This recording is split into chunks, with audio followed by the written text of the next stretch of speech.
বাবা বাবা বাবা, আমার সন্তান হয় না বাবা, আমাকে একটু ঝাড়ফুঁক দিয়ে দেন।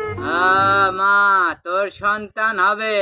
আপনার ঝাড়ফুঁক নাকি খুবই ভালো, সন্তান হয়।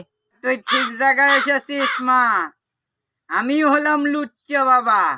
তোর সন্তান হয় না, আমি একটা ফো দিয়ে দেব আর তোর সন্তান হয়ে যাবে, বুঝতে পারছিস?